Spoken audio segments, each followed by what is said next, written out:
প্রিয় ছাত্রছাত্রী ସମସ୍ତଙ୍କୁ ଅଶେଷ ଶୁଭେଚ୍ଛା ଓ ଅଭିନନ୍ଦନ। ଆଜି ଏହି ଭିଡ଼ିଓଟି ତୁମମାନଙ୍କ ପାଇଁ ଯେଉଁମାନେ ଦଶମ ଶ୍ରେଣୀରେ ଟୁରିଜିମ୍ ଆଣ୍ଡ ହସ୍ପିଟାଲିଟି ସବଜେକ୍ଟ ନେଇଛନ୍ତି, ଏହି ଭିଡ଼ିଓଟି ଟୁରିଜିମ୍ ଆଣ୍ଡ ହସ୍ପିଟାଲିଟି ସବଜେକ୍ଟର ନୂତନ ପୁସ୍ତକର ଦ୍ୱିତୀୟ ଅଧ୍ୟାୟରୁ ଆସିଅଛି। ଦ୍ୱିତୀୟ ଅଧ୍ୟାୟଟି ଶିଷ୍ଟାଚାର ଓ ଆତିଥ୍ୟର ଆଚରଣ। ଏଥିରେ 34 ଗୋଟି ପ୍ରଶ୍ନ ରଖାଯାଇଛି। ଏହି ପ୍ରଶ୍ନ ଗୁଡ଼ିକୁ ଭଲ ଭାବରେ ପ୍ରସ୍ତୁତ ହୁଅନ୍ତୁ, ଯାହା ପରୀକ୍ଷାରେ ସଫଳତା ଦେବ। ଏହି ଦ୍ୱିତୀୟ ଅଧ୍ୟାୟର ଭିଡ଼ିଓ ଅପଲୋଡ଼ ପରେ ପରେ ଆମେ ତୃତୀୟ ଅଧ୍ୟାୟ ଭିଡ଼ିଓ ଅପଲୋଡ଼ କରିବୁ। ତେଣୁ ପିଲାମାନେ ଆସନ୍ତୁ ପ୍ରଥମ ପ୍ରଶ୍ନ ବା ମଲ୍ଟିପୁଲ୍ ଚଏସ୍ କ୍ୱେଶ୍ଚିନ୍ ଗୁଡ଼ିକୁ ଆଲୋଚନା କରିବା। ପ୍ରଥମ ପ୍ରଶ୍ନ ତୁମମାନଙ୍କ ସାମ୍ନାରେ, କେଉଁ ଶିଳ୍ପରେ ଅତିଥି ସେବା ଏକ ପ୍ରମୁଖ କାର୍ଯ୍ୟ? ଅପସନ୍ ଏ ପର୍ଯ୍ୟଟନ ଶିଳ୍ପ, ବି ଆତିଥ୍ୟ ଶିଳ୍ପ, ସି ଉଭୟ ଏ ଓ ବି, ଅପସନ୍ ଡି କେଉଁଟି ନୁହେଁ? ଉତ୍ତରଟି ଉଭୟ ଏ ଓ ବି। ପ୍ରଶ୍ନ ନମ୍ବର 2, ଯେଉଁ ବ୍ୟକ୍ତି ସ୍ୱାଗତ ପାଏ ତାକୁ କ'ଣ କୁହାଯାଏ? ଅପସନ୍ ଏ ଅତିଥି ସେବକ, ବି ଭ୍ରମଣକାରୀ, ସି ଅତିଥି, ଡି ପରିବ୍ରାଜକ। ଉତ୍ତରଟି ଅପସନ୍ ସି ଅତିଥି। ପ୍ରଶ୍ନ ନମ୍ବର 3, ଯେଉଁ ବ୍ୟକ୍ତି ସ୍ୱାଗତ କରେ ତାକୁ କ'ଣ କୁହାଯାଏ? ଅପସନ୍ ଏ ଅତିଥି ସେବକ, ବି ଭ୍ରମଣକାରୀ, ସି ଅତିଥି, ଡି ପରିବ୍ରାଜକ। ଉତ୍ତରଟି ଅପସନ୍ ଏ ଅତିଥି ସେବକ। ପ୍ରଶ୍ନ ନମ୍ବର 4, ଅତିଥିଙ୍କୁ ଆନ୍ତରିକତା ଓ ସମ୍ମାନର ସହ ଏବଂ ବନ୍ଧୁତ୍ୱପୂର୍ଣ୍ଣ ଢଙ୍ଗରେ ସ୍ୱାଗତ କରିବାକୁ କ'ଣ କୁହାଯାଏ? ଅପସନ୍ ଏ ଆତିଥ୍ୟ, ବି ପର୍ଯ୍ୟଟନ, ସି ଉଭୟ ଏ ଓ ବି, ଡି କେଉଁଟି ନୁହେଁ? ଉତ୍ତରଟି ଅପସନ୍ ଏ ଆତିଥ୍ୟ। ପ୍ରଶ୍ନ ନମ୍ବର 5, ଅତିଥି ଓ ଅତିଥି ସେବକ ମଧ୍ୟରେ ଥିବା ସମ୍ପର୍କକୁ କ'ଣ କୁହାଯାଏ?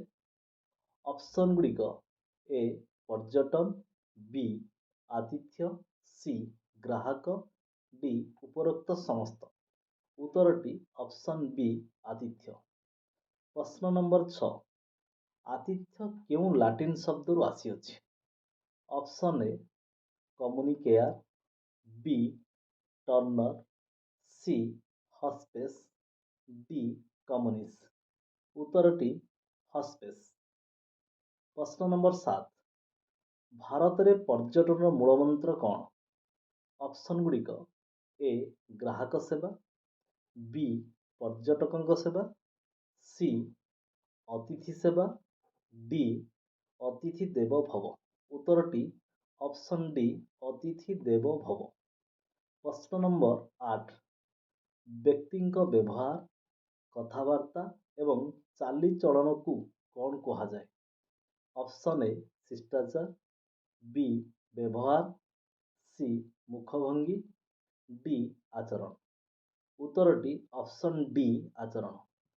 ପ୍ରଶ୍ନ ନମ୍ବର 9, ନିମ୍ନଲିଖିତ ମଧ୍ୟରୁ କେଉଁଟି ଆତିଥ୍ୟ ଶିଳ୍ପର ଉପାଦାନ ଅଟେ? ଅପସନ୍ ଗୁଡ଼ିକ ଏ ରହଣି ବ୍ୟବସ୍ଥା, ବି ଖାଦ୍ୟ ପ୍ରସ୍ତୁତି ଏବଂ ଖାଦ୍ୟ ଓ ପାନୀୟ ସେବା, ସି ସ୍ୱଚ୍ଛତା ଏବଂ ସୌନ୍ଦର୍ଯ୍ୟକରଣ, ଡି ଉପରୋକ୍ତ ସମସ୍ତ। ଉତ୍ତରଟି ଅପସନ୍ ଡି ଉପରୋକ୍ତ ସମସ୍ତ। ପ୍ରଶ୍ନ ନମ୍ବର 10, ଆତିଥ୍ୟ ଶିଳ୍ପରେ ଗ୍ରାହକଙ୍କୁ ଆକର୍ଷିତ କରିବା ଓ ଆର୍ଥିକ ପ୍ରଗତି ପାଇଁ କ'ଣ କରିବାକୁ ପଡ଼ିଥାଏ? ଅପସନ୍ ଏ ଠିକ୍ ବ୍ୟବହାର, ବି ଉତ୍ତମ ଆଚରଣ, ସି ଉଭୟ ଏ ଓ ବି, ଡି କେଉଁଟି ନୁହେଁ? ଉତ୍ତରଟି ଅପସନ୍ ସି ଉଭୟ ଏ ଓ ବି। ପ୍ରଶ୍ନ ନମ୍ବର 11, ସାମାଜିକ ରୀତିନୀତି ଓ ଉତ୍ତମ ଆଚରଣ ବ୍ୟବହାରକୁ କ'ଣ କୁହାଯାଏ? ଅପସନ୍ ଗୁଡ଼ିକ ଶିଷ୍ଟାଚାର, ବି ବ୍ୟବହାର, ସି ମୁଖଭଙ୍ଗୀ, ଡି ଆଚରଣ। ଉତ୍ତରଟି ଅପସନ୍ ଏ ଶିଷ୍ଟାଚାର। ପ୍ରଶ୍ନ ନମ୍ବର 12, ଖାଦ୍ୟ ଓ ପାନୀୟ ବିଭାଗର କର୍ମଚାରୀମାନେ କିପରି ହେବା ଉଚିତ? ଅପସନ୍ ଏ ସଚ୍ଚୋଟ, ବି ବିଶ୍ୱାସଯୋଗ୍ୟ, ସି ଦୟାଳୁ, ଡି ଉପରୋକ୍ତ ସମସ୍ତ। ଉତ୍ତରଟି ଉପରୋକ୍ତ ସମସ୍ତ। ପ୍ରଶ୍ନ ନମ୍ବର 13, ଶିଷ୍ଟାଚାରର କ'ଣ ଆବଶ୍ୟକତା ରହିଛି? ଅପସନ୍ ଏ ବ୍ୟକ୍ତିଙ୍କୁ ସଂସ୍କାରୀ କରିବା, ବି ସାମାଜିକ ବ୍ୟବସ୍ଥାରେ କିପରି ଚଳିବା, ସି ସମ୍ମାନ ଓ ପ୍ରଶଂସା ପାଇବା, ଡି ଉପରୋକ୍ତ ସମସ୍ତ। ଉତ୍ତରଟି ଉପରୋକ୍ତ ସମସ୍ତ। ପ୍ରଶ୍ନ ନମ୍ବର 14, ନିମ୍ନୋକ୍ତ ମଧ୍ୟରୁ କେଉଁଟି ଖାଦ୍ୟ ଓ ପାନୀୟ ବିଭାଗର କର୍ମଚାରୀଙ୍କ ଶିଷ୍ଟାଚାର? ଅପସନ୍ ଏ ହସ ହସ ମୁହଁ, ବି ଅତିଥିଙ୍କୁ ସ୍ପର୍ଶ ନ କରିବା, ସି ବୟସ୍କ ଓ ମହିଳାମାନଙ୍କୁ ଅଗ୍ରାଧିକାର ଦେବା, ଡି ଉପରୋକ୍ତ ସମସ୍ତ। ଉତ୍ତରଟି ଅପସନ୍ ଡି ଉପରୋକ୍ତ ସମସ୍ତ। ପ୍ରଶ୍ନ ନମ୍ବର 15, ନିମ୍ନୋକ୍ତ ମଧ୍ୟରୁ କେଉଁଟି ଶିଷ୍ଟାଚାର ପ୍ରକାରଭେଦ ଅଟେ? ଅପସନ୍ ଏ ସାମାଜିକ ଶିଷ୍ଟାଚାର, ବି ମିଟିଂ ଶିଷ୍ଟାଚାର, ସି ଟେଲିଫୋନ ଶିଷ୍ଟାଚାର, ଡି ଉପରୋକ୍ତ ସମସ୍ତ। ଉତ୍ତରଟି ଉପରୋକ୍ତ ସମସ୍ତ। ପ୍ରଶ୍ନ ନମ୍ବର 16, ଅନ୍ୟ ପ୍ରତି ସମ୍ମାନ ପ୍ରଦର୍ଶନ କରିବା ଦୟାଳୁ ମନୋଭାବ ରଖିବାକୁ କ'ଣ କୁହାଯାଏ? ଅପସନ୍ ଏ ଆଚରଣ, ବି ଶିଷ୍ଟାଚାର, ସି ବ୍ୟବହାର, ଡି ଉପରୋକ୍ତ ସମସ୍ତ। ଉତ୍ତରଟି ଅପସନ୍ ଏ ଆଚରଣ। 17 ନମ୍ବର ପ୍ରଶ୍ନ, ଉତ୍ତମ ଆଚରଣ ଦ୍ୱାରା ବ୍ୟକ୍ତିବିଶେଷ ମଧ୍ୟରେ ପରସ୍ପର ପ୍ରତି କ'ଣ କ'ଣ ମନୋଭାବ ସୃଷ୍ଟି ହୁଏ? ଅପସନ୍ ଏ ଯତ୍ନ ଓ ସମ୍ମାନ, ବି କୋମଳ ମନୋଭାବ, ସି ଦୟାଳୁ ସ୍ୱଭାବ, ଡି ଉପରୋକ୍ତ ସମସ୍ତ। ଉତ୍ତରଟି ଅପସନ୍ ଡି ଉପରୋକ୍ତ ସମସ୍ତ। ପ୍ରଶ୍ନ ନମ୍ବର 18, କଥାବାର୍ତ୍ତା ସମୟରେ କ'ଣ କରିବା ଉଚିତ? ଅପସନ୍ ଏ ସମ୍ମାନର ସହିତ ବ୍ୟକ୍ତିଙ୍କର ନାମକୁ ସମ୍ବୋଧନ କରିବା, ଅପସନ୍ ବି ନମ୍ରତାର ସହିତ ପୁନର୍ବାର ପଚାରିବା, ଅପସନ୍ ସି ସବୁବେଳେ ଧ୍ୟାନର ସହ ଶୁଣିବା, ଅପସନ୍ ଡି ଉପରୋକ୍ତ ସମସ୍ତ। ଉତ୍ତରଟି ଉପରୋକ୍ତ ସମସ୍ତ। 19 ନମ୍ବର ପ୍ରଶ୍ନ, କଥାବାର୍ତ୍ତା ସମୟରେ କ'ଣ ନ କରିବା ଉଚିତ? ଅପସନ୍ ଗୁଡ଼ିକ ଏ ଅନ୍ୟମନସ୍କ ନ ହେବା, ବି କହିବା ସମୟରେ ବାଧା ନ ଦେବା, ସି ଫୁସ୍ଫୁସ୍ ନ ହେବା, ଡି ଉପରୋକ୍ତ ସମସ୍ତ। ଉତ୍ତରଟି ଅପସନ୍ ଡି ଉପରୋକ୍ତ ସମସ୍ତ। 20 ନମ୍ବର ପ୍ରଶ୍ନ, ଶାରୀରିକ ଭାଷା ଏକ କି ପ୍ରକାର ଯୋଗାଯୋଗ?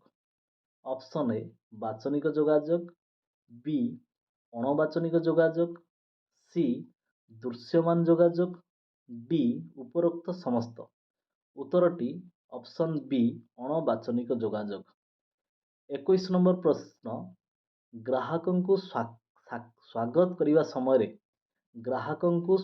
କରିବା ସମୟରେ ମୁଖଭଙ୍ଗୀ କିପରି ହେବା ଉଚିତ? ଅପସନ୍ ଏ ଦୁଃଖ ମୁଖ, ବି ରାଗ ମୁଖ, ସି ହସ ହସ ମୁଖ, ଡି ତୀକ୍ଷ୍ଣ ନଜର। ଉତ୍ତରଟି ଅପସନ୍ ସି ହସ ହସ ମୁଖ। ପ୍ରଶ୍ନ ନମ୍ବର 22, ନିମ୍ନୋକ୍ତ ମଧ୍ୟରୁ କେଉଁଟି ଶାରୀରିକ ଭାଷାର ଉଦାହରଣ ନୁହେଁ? ଅପସନ୍ ଏ ହାତରେ ଇଙ୍ଗିତ କରିବା, ବି ଚକ୍ଷୁ ସମ୍ପର୍କ, ସି ମୁଖର ଅଭିବ୍ୟକ୍ତି, ଡି ଲିଖିତ ଭାବରେ ଜଣାଇବା। ଉତ୍ତରଟି ଅପସନ୍ ଡି ଲିଖିତ ଭାବରେ ଜଣାଇବା। 23 ନମ୍ବର ପ୍ରଶ୍ନ, ନିମ୍ନୋକ୍ତ ମଧ୍ୟରୁ କେଉଁଟି ଗ୍ରାହକଙ୍କ ସହିତ ସମ୍ପର୍କ ଯୋଗାଯୋଗ କଲାବେଳେ କେଉଁ ବିଷୟ ପ୍ରତି ସତର୍କତା ଅବଲମ୍ବନ କରାଯାଏ? ଅପସନ୍ ଏ ଥଟ୍ଟା ମଜା ନ କରିବା, ବି ମୁଁ ଜାଣିନାହିଁ ବୋଲି ଉତ୍ତର ନ ଦେବା, ସି ଅତିଥିଙ୍କୁ ସ୍ପର୍ଶ ନ କରିବା, ଡି ଉପରୋକ୍ତ ସମସ୍ତ। ଉତ୍ତରଟି ଅପସନ୍ ଡି ଉପରୋକ୍ତ ସମସ୍ତ। 24 ନମ୍ବର ପ୍ରଶ୍ନ, SOPର ପୂରା ନାମ ଲେଖ।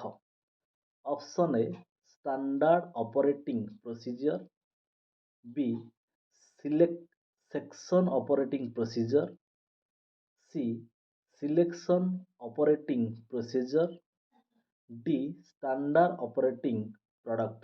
ଉତ୍ତରଟି option A standard operating procedure. 25 number ପ୍ରଶ୍ନ, ଯେଉଁ ଯୋଗାଯୋଗରେ ଅଧୀନସ୍ଥ କର୍ମଚାରୀମାନେ ବରିଷ୍ଠ ଅଧିକାରୀଙ୍କୁ କାର୍ଯ୍ୟ ସମ୍ବନ୍ଧୀୟ ସୂଚନା ପ୍ରଦାନ କରନ୍ତି ତାହାଙ୍କୁ କି ଯୋଗାଯୋଗ କୁହାଯାଏ? ଏ. ଊର୍ଦ୍ଧ୍ୱମୁଖୀ ଯୋଗାଯୋଗ, ବି. ସମାନ୍ତରାଳ ଯୋଗାଯୋଗ, ସି. ଅର୍ଦ୍ଧମୁଖୀ ଯୋଗାଯୋଗ, ଡି. ବାଚନିକ ଯୋଗାଯୋଗ। ଉତ୍ତରଟି ଅପସନ୍ ଏ ଊର୍ଦ୍ଧ୍ୱମୁଖୀ ଯୋଗାଯୋଗ। 26 ନମ୍ବର ପ୍ରଶ୍ନ, ଗ୍ରାହକଙ୍କ ଅଭିଯୋଗ ବା ପରାମର୍ଶ ଦ୍ୱାରା ଆତିଥ୍ୟ ଶିଳ୍ପର କ'ଣ ଲାଭ ହୋଇଥାଏ? ଅପସନ୍ ଏ ଅଧିକ ଲାଭ, ବି. ଅଧିକ ଗ୍ରାହକ, ସି. ଗ୍ରାହକଙ୍କୁ ସନ୍ତୁଷ୍ଟି, ଡି. ଅଧିକ ବ୍ୟବସାୟ। ଉତ୍ତରଟି ଅପସନ୍ ସି ଗ୍ରାହକଙ୍କୁ ସନ୍ତୁଷ୍ଟି। 27 ନମ୍ବର ପ୍ରଶ୍ନ, ନିମ୍ନୋକ୍ତ ମଧ୍ୟରୁ କେଉଁଟି ଅଭିଯୋଗର କାରଣ ହୋଇଥାଏ? ଅପସନ୍ ଏ କର୍ମଚାରୀଙ୍କ ବନ୍ଧୁତ୍ୱହୀନ ବ୍ୟବହାର, ବି. କର୍ମଚାରୀଙ୍କ ଅନାବଶ୍ୟକ ବାହାନା, ସି. ଶିଷ୍ଟାଚାରର ଅଭାବ, ଡି. ଉପରୋକ୍ତ ସମସ୍ତ। ଉତ୍ତରଟି ଅପସନ୍ ଡି ଉପରୋକ୍ତ ସମସ୍ତ। 28 ନମ୍ବର ପ୍ରଶ୍ନ, ଆତିଥ୍ୟ ଶିଳ୍ପରେ ଗ୍ରାହକଙ୍କୁ କି ସହାୟତା ଦେବା ଉଚିତ? ଅପସନ୍ ଏ ସ୍ୱାଗତ କରିବା, ବି. ସାକ୍ଷାତ କରିବା, ସି. ବସିବା ସମୟରେ ସହାୟତା ପ୍ରଦାନ କରିବା, ଡି. ଉପରୋକ୍ତ ସମସ୍ତ। ଉତ୍ତରଟି ଅପସନ୍ ଡି ଉପରୋକ୍ତ ସମସ୍ତ। 29 ନମ୍ବର ପ୍ରଶ୍ନ, ରେଷ୍ଟୁରାଣ୍ଟରେ ଅତିଥି ବସିବା ସମୟରେ କ'ଣ କରିବା ଉଚିତ? ଅପସନ୍ ଏ ଟେବୁଲ ବ୍ୟବସ୍ଥା କରିବା, ବି. ବୃଦ୍ଧ ଓ ଭିନ୍ନକ୍ଷମ ବ୍ୟକ୍ତିଙ୍କ ପାଇଁ ସୁବିଧା ସ୍ଥାନ ବାଛିବା, ସି. ଛୋଟ ପିଲାଙ୍କ ପାଇଁ ଉଚ୍ଚା ଚେୟାର ବ୍ୟବସ୍ଥା କରିବା, ଡି. ଉପରୋକ୍ତ ସମସ୍ତ। ଉତ୍ତରଟି ଉପରୋକ୍ତ ସମସ୍ତ। 30 ନମ୍ବର ପ୍ରଶ୍ନ, କେଉଁ ଅତିଥିମାନଙ୍କୁ ବିଶେଷ ଧ୍ୟାନ ଦେବା ଉଚିତ? କେଉଁ ଅତିଥିମାନଙ୍କୁ ବିଶେଷ ଧ୍ୟାନ ଦେବା ଉଚିତ? ଅପସନ୍ ଏ ଏନ୍ଆର୍ଆଇ ଅତିଥି, ବି. ସ୍ୱାସ୍ଥ୍ୟ ସମସ୍ୟା ଜନିତ ଅତିଥି, ସି. ଛୋଟ ପିଲା, ଡି. ଉପରୋକ୍ତ ସମସ୍ତ। ଉତ୍ତରଟି ଉପରୋକ୍ତ ସମସ୍ତ। 31 ନମ୍ବର ପ୍ରଶ୍ନ, ନିମ୍ନୋକ୍ତ ମଧ୍ୟରୁ କେଉଁଟି ଅତିଥିଙ୍କୁ ସେବା ପ୍ରଦାନ କରିବା ସମୟରେ ବିଶେଷ ଦୃଷ୍ଟି ଦେବା ଆବଶ୍ୟକ? ଅପସନ୍ ଏ ଦିବ୍ୟାଙ୍ଗ ଅତିଥିକୁ ହୁଇଲ୍ ଚେୟାର, ଶୁଣିପାରୁନଥିବା ଅତିଥିଙ୍କୁ ସଂକେତ ଭାଷା, ସ୍ପଷ୍ଟ ନମ୍ର ଭାବରେ କଥା ହେବା, ଉପରୋକ୍ତ ସମସ୍ତ। ଉତ୍ତରଟି ଉପରୋକ୍ତ ସମସ୍ତ। 32 ନମ୍ବର ପ୍ରଶ୍ନ, ନିମ୍ନୋକ୍ତ ମଧ୍ୟରୁ କେଉଁଟି ଗ୍ରାହକଙ୍କୁ ସନ୍ତୁଷ୍ଟ ପାଇଁ ମୁଖ୍ୟ କାରଣ ନୁହେଁ? ଅପସନ୍ ଏ ସେବା ପ୍ରଦାନକାରୀଙ୍କ ଆଚରଣ, ବି. ଉତ୍ପାଦନର ମୂଲ୍ୟ, ସି. ଆବଶ୍ୟକ ପରିବେଶ, ଡି. ଖାଦ୍ୟର ଖରାପ ମାନ। ଉତ୍ତରଟି ଖାଦ୍ୟର ଖରାପ ମାନ। ପ୍ରଶ୍ନ ନମ୍ବର 33, ନିମ୍ନୋକ୍ତ ମଧ୍ୟରୁ କେଉଁଟି ଗ୍ରାହକ ଅସନ୍ତୁଷ୍ଟର କାରଣ ନୁହେଁ? ଅପସନ୍ ଏ ସେବାରେ ଅନିୟମିତତା, ବି. ଶୀଘ୍ର ସେବା ପ୍ରଦାନ, ସି. ବିଶ୍ୱସ୍ତ କର୍ମଚାରୀଙ୍କ ଅନୁପସ୍ଥିତ, ଡି. ଅଭିଯୋଗକୁ ସଠିକ୍ ଭାବରେ ପରିଚାଳନା ନ କରିବା। ଉତ୍ତରଟି ଅପସନ୍ ବି ଶୀଘ୍ର ସେବା ପ୍ରଦାନ କରିବା। ଶେଷ ପ୍ରଶ୍ନ 34 ନମ୍ବର ପ୍ରଶ୍ନ, ଏହା ହେଉଛି ଏକ ନାମ, ଲୋଗୋ, ସ୍ଲୋଗାନ, ଚିହ୍ନ, ପ୍ରତୀକ ଇତ୍ୟାଦି ଯାହା ଜଣେ ବିକ୍ରେତାଙ୍କର ପରିଚୟକୁ ଅନ୍ୟଠାରୁ ପୃଥକ୍ କରେ। ଏହା କ'ଣ? ଅପସନ୍ ଏ ନାମ, ବି. Brand, C. ଉତ୍ପାଦ, ଡି. ଲୋଗୋ।